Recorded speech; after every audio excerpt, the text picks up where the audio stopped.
24 ঘন্টার মধ্যেই বদলে গেল ছবি। রবিবার মুখই খুলতে চাননি মাহেশের সিএসসি দপ্তরের কর্মীরা। এবিপি আনন্দে খবর দেখানো হতেই সোমবার সকালে বাড়িতে হাজির কলকাতা অফিসের কর্তারা।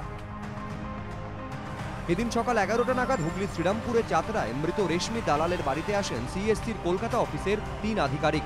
কথা বলেন পরিবারের সঙ্গে। মৃতার স্বামীর দাবি, সাহায্য করার আশ্বাস দেওয়ার পাশাপাশি এফআইআর তুলে নেওয়ার অনুরোধও জানান তারা। ওনারা প্রথম প্রশ্ন করলেন যে এফআইআর যে আপনারা করেছেন সেটা যদি না করে সেটা আপনি যদি আমাদের সঙ্গে যোগাযোগ করতেন তাহলে মনে হয় অনেকটা ভালো হতো। আপনারা বলেছেন যদি এফআইআর আপনি তুলে নেন তাহলে আমরা আলোচনায় আপনার সঙ্গে বসতে রাজি আছি। সিএসসি আধিকারিকদের সামনে পেয়ে ক্ষোভ উগরে দেন স্থানীয় বাসিন্দারাও। গাড়ি ঘিরে বিক্ষোভ দেখাতে থাকেন তারা। 1.5 ঘন্টা ধরে ফোন করা হচ্ছে, 3বার ফোন হয়েছে যে আপনারা অফ করুন কারেন্টটাকে। কেন অফ করতে পারেননি আপনারা? 3-4 বার ওরা এসেছে, কিন্তু কালকের এবিপি আনন্দ দেখানোর পর থেকে ওরা আরও বেশি সংযত হয়ে কথাবার্তা বলার জন্য চিন্তা ভাবনা করে এসেছিল, কিন্তু কোনো ফ্রুটফুল রেজাল্ট হয়নি। সিএসসি কর্তারাও স্বীকার করেছেন খবর দেখানোর পরই তাদের এই উদ্যোগ।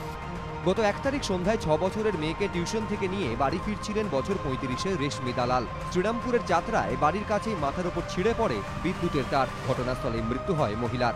নর্দমায় পড়ে যাওয়ায় বেঁচে যায় শিশুটি। গাফিলতির অভিযোগ তুলে সিএসসির বিরুদ্ধে এফআইআর করেন মৃতার স্বামী। রবিবার এবিপি আনন্দে দেখানো হয় সেই খবর। সেই খবরের জেরেই এবার নড়ে চড়ে বসল সিএসসি। সৌরভ বন্দ্যোপাধ্যায়, এবিপি আনন্দ, হুগলি।